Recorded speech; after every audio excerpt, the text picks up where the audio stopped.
एक से समास को समझते हैं। समास को अभी पढ़ चुके हैं हम लोग। समास के कितने भेद होते हैं, समास किसे कहते हैं, पढ़ चुके हैं। समास के 6 भेद होते हैं, 6 में 4 पढ़ चुके हैं। बचा हुआ है 2, एक बचा है द्विगु समास, एक बचा है द्वंद्व समास। तो पहले जानेंगे द्विगु समास किसको बोलेंगे। तो द्विगु समास, द्विगु का अर्थ होता है ऐसे गुना, गुणवाचक संख्या का प्रयोग जिसमें किया जाएगा उसको द्विगु समास बोलेंगे। तो द्विगु समास उसे कहेंगे जिस समास में संख्यावाचक शब्दों का प्रयोग किया जाता है उसे द्विगु समास बोलेंगे। जिस समास का पहला पद संख्यावाचक हो उसे द्विगु समास बोलेंगे। तो चलिए, और इसको ट्रिक्स के साथ समझना है, ट्रिक पे जानना है। तो चलिए जानते हैं। 1 नंबर में पहले 4 हो चुका है, 5वां नंबर पे जानना है अभी हमको द्विगु समास। द्विगु समास देखेंगे जिस समास का पहला पद संख्यावाचक हो उसे द्विगु समास कहते हैं। जिस समास का पहला पद संख्यावाचक हो उस समास को द्विगु समास बोलेंगे। ट्रिक लिखेंगे पहले, ट्रिक से समझिए, TRIC। ट्रिक नंबर 1,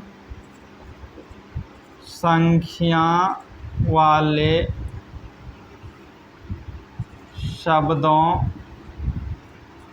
का प्रयोग। संख्या वाले शब्दों का प्रयोग, ये संख्यावाचक भी लिख सकते हैं। दूसरा है समूहवाचक संज्ञा का प्रयोग, यानी कि जिस समास में संख्या वाले शब्द का प्रयोग किया जाएगा उसको द्विगु समास बोलेंगे। और उसमें होगा क्या, समूहवाचक संज्ञा का प्रयोग होगा। फॉर एग्जाम्पल अगर हम लेंगे सप्ताह, देखते हैं द्विगु समास का एग्जाम्पल सप्ताह। सप्ताह, सप्ताह 7 दिन का होता है, सप्ताह में 7, तो 7 मेरा क्या हो गया, संख्यावाचक हो गया। इसी तरह से तिरंगा लीजिए, 3 रंगों का समूह होता है तिरंगा। तिरंगा जो होता है हम लोग का फ्लैग जो होता है, झंडा जो होता है, 3 रंगों का होता है। तो मेरा ये क्या मिल गया, संख्या मिल गया। फिर इसी तरह से और भी लिख सकते हैं एग्जाम्पल त्रिभुवन, त्रिभुवन। फिर आगे दूसरा एग्जाम्पल लेंगे नवनिधि, नवनिधि। फिर अगला एग्जाम्पल ले सकते हैं नवरात्रि, नवरात्रि। और फिर एग्जाम्पल ले सकते हैं 27, 27। ये सब में देख रहे हैं कि संख्या वाले शब्दों का प्रयोग हुआ है। तो द्विगु समास को पहचानने का ट्रिक है, आप साधारण सा चीज़ याद रखिए, साधारण वर्ड याद रखिए। जिस समास में संख्या वाले शब्द का प्रयोग होगा वह द्विगु समास होगा। लेकिन नोट में आपको याद रखना है कि पहला पद जो होगा वह संख्यावाचक होगा। जैसे सप्ताह, सप्ताह के पहले अगर देखते हैं, शुरुआत में देखते हैं तो सप्ताह आता है, तो ये सप्ताह जो है तो क्या है, मेरा संख्या वाले शब्दों है, तो संख्या वाले शब्द का प्रयोग होगा।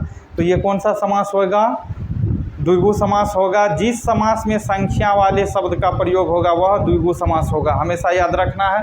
तो आप समझ गए होंगे। फिर आगे देखते हैं, तुरंत समाप्त करना है। 6ठा नंबर पे है मेरा द्वंद्व समास।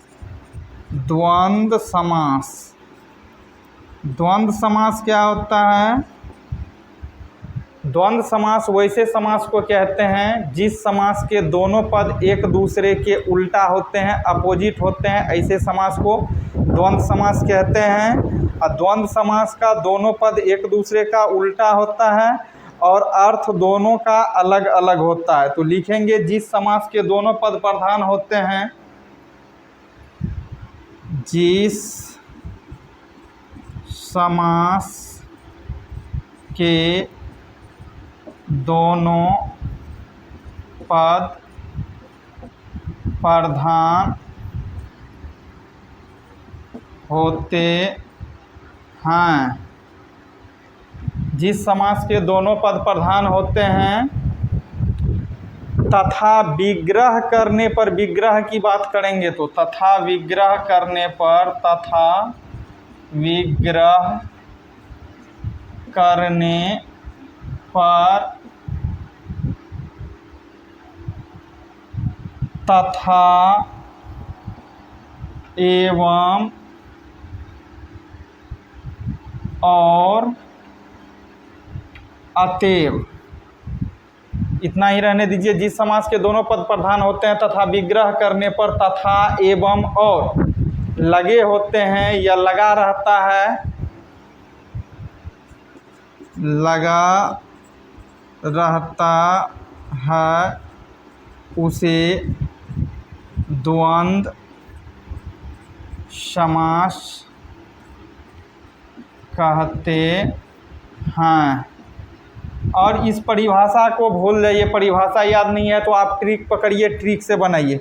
ट्रिक नंबर 1 कह रहा है, ट्रिक नंबर 1, इसमें होगा क्या, विपरीतार्थक शब्द का प्रयोग होगा जिसको हम उल्टा शब्द बोलते हैं। तो लिखेंगे इसमें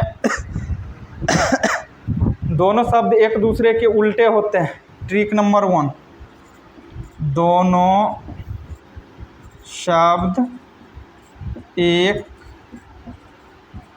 दूसरे,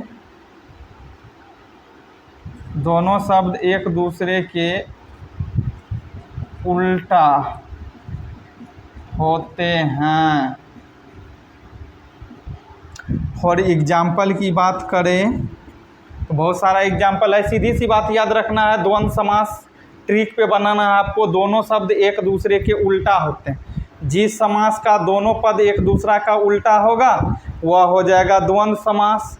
जैसे हम लिखते हैं रात, रात का उल्टा दिन होगा।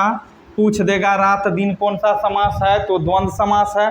दोनों एक दूसरे का उल्टा है। अगर विग्रह इसका करेंगे तो क्या होगा, रात और दिन। तो यहाँ पे आ गया, विग्रह करने पे मेरा और भी मिला, एवं भी लग सकता है, तथा भी लग सकता है। इसी तरह से दूसरा एग्जाम्पल हो सकता है सुबह शाम वाला। सुबह का उल्टा शाम होता है। सुबह शाम में कौन सा समास है, तो द्वंद्व समास है, क्योंकि यह एक दूसरे का उल्टा है। पहला पद दूसरे का उल्टा है, दूसरा पहले का, ये पहला पद हो गया, ये दूसरा, ये इसका उल्टा है, ये इसका उल्टा है। रात का उल्टा दिन, दिन का उल्टा रात हो गया। लोटा डोरी हो जाएगा, भात दाल हो जाएगा। पूछ देगा भात दाल में कौन सा समास है, तो भात दाल में द्वंद्व समास है, क्योंकि यह एक दूसरे का उल्टा है। इसी तरह से हो जाएगा शिव पार्वती, आपका शिव पार्वती, शिव का उल्टा पार्वती होता है। ये हो गया। इसको मिटा के हम दूसरा एग्जाम्पल लिख रहे हैं, यहाँ पे विग्रह किए थे। दूसरा एग्जाम्पल पाप पुण्य। पाप, पाप का उल्टा होता है पुण्य। इसी तरह से और भी एग्जाम ले सकते हैं। माता पिता, माता का पिता होता है, ये पहला बड़ा हो जाएगा। पिता का हो जाएगा माता उल्टा। माता पिता में समास पूछ देगा तो माता पिता में कौन सा समास होगा, द्वंद्व समास होगा, क्योंकि यह इसका उल्टा है। तो हमेशा याद रखना है इस समास में एक दूसरे का उल्टा होता है। सुख दुख होगा, सुख दुख, सुख दुख में कौन सा समास, द्वंद्व समास, एक दूसरे का उल्टा है। पाप पुण्य हो गया। दोष गुण भी हो सकता है, गुण का उल्टा दोष, गुण दोष में कौन सा समास, तो द्वंद्व समास। और हमेशा याद रखना है एक ट्रिक और, कि द्वंद्व समास का जो भी एग्जाम्पल देगा उसमें योजक चिन्ह जो है, ये माइनस वाला चिन्ह जो है हैफन का एनी टाइम देगा। इस हैफन से भी आप पकड़ सकते हैं कि ये समास जो है द्वंद्व समास का एग्जाम्पल है इसमें, और आप अच्छे तरह से बना सकते हैं। तो फिर से हम शॉर्ट में बता रहे हैं दोनों को। द्विगु समास, जिस समास का पहला पद संख्यावाचक होगा उस समास को द्विगु समास बोलेंगे। और द्वंद्व समास किसको बोलेंगे? जिस समास का ट्रिक पे याद रखना है, दोनों शब्द एक दूसरे का उल्टा होगा, दोनों शब्द एक दूसरे का उल्टा होगा। अगर परिभाषा पे जाएंगे, जिस समास के दोनों पद प्रधान होते हैं, यानी पहला पद भी प्रधान, रात है तो रात भी प्रधान है, दूसरा पद दिन है, इसका उल्टा तो दिन भी प्रधान है। तो जिस समास के दोनों पद प्रधान होते हैं उसे द्वंद्व समास बोलेंगे। और द्वंद्व समास को पकड़ने का ट्रिक है, सबसे आसान ट्रिक है कि इसमें दोनों शब्द एक दूसरे के उल्टा होते हैं। तो सब एग्जाम्पल जो भी बताए एक दूसरे का उल्टा है।